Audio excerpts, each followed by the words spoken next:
Si vous suivez la politique depuis quelques semaines ou quelques mois, vous avez probablement entendu certains candidats, dont un qui est devenu président de la République, dire dans ses phrases en même temps, en même temps, en même temps. Alors vous allez retrouver cette expression-là dans certains journaux ce matin et Patrice va vous en parler. Oui, c'est une nouvelle doctrine politique qui est née et elle porte un nom bizarre. Cette doctrine, c'est le en même tempisme.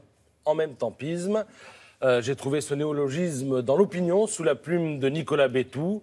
Le en même tempisme, c'est quand vous êtes un président de la République de gauche et que vous nommez un Premier ministre de droite.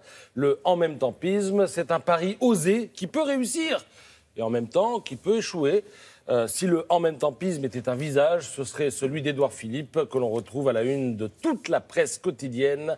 Partout, les mêmes éléments de portrait. On nous parle d'un fils de 2 professeurs de français, Sciences Po, l'ENA, bref, la routine. Ce grand échalas serait tellement proche de Juppé qu'il en détesterait depuis toujours Sarkozy, avec lequel il a, paraît-il, failli en venir aux mains, ce qui aurait valu à Sarko de voir d'un peu plus près les boutons de manchette du nouveau locataire de Matignon.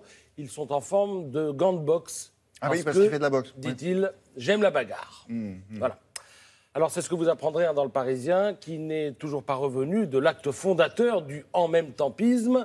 Voir cet inconnu du grand public affirmer être un homme de droite sur le perron de Matignon, alors qu'il vient d'être installé par un président venu de la gauche, est un moment sinon incongru, au moins inimaginable il y a encore quelques semaines, écrit Stéphane Albouy. Alors, résumons. Macron à l'Élysée, Philippe à Matignon.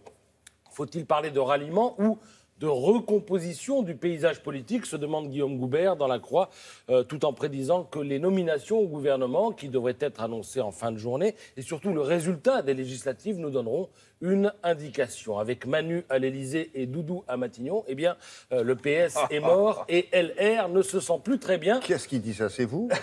Regardez le dessin de CAC. Vas-y Manu, je surveille. Bon, Doudou, c'est moi.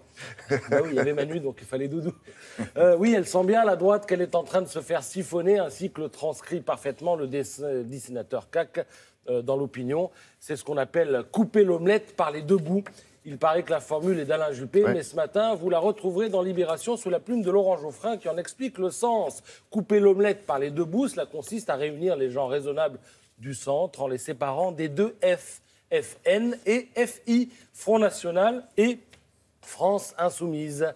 Il y a un petit côté 4e République dans ce scénario qui verrait une 3e force gouverner face à 2 oppositions sans nuance que seraient l'extrême droite et la gauche radicale. Alors vous imaginez bien que du côté de l'humanité, on n'aime pas trop ça parce que du côté de l'humanité, on a bien compris qu'on était l'un des 2 bouts de l'omelette.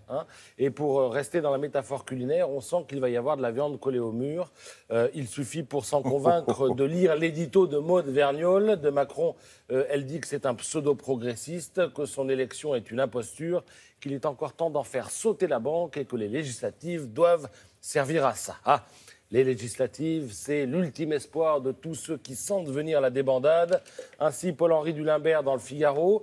L'objectif, remporter les législatives, écrit l'éditorialiste, puisqu'Emmanuel Macron souhaite tout changer. Le mieux serait pour le pays et pour lui-même, eh bien qu'il s'appuie principalement sur un parti qui partage cette même conviction. Ce parti-là existe toujours, il s'appelle les Républicains. Comme disait Vincent Cassel dans La Haine, jusqu'ici, tout va bien.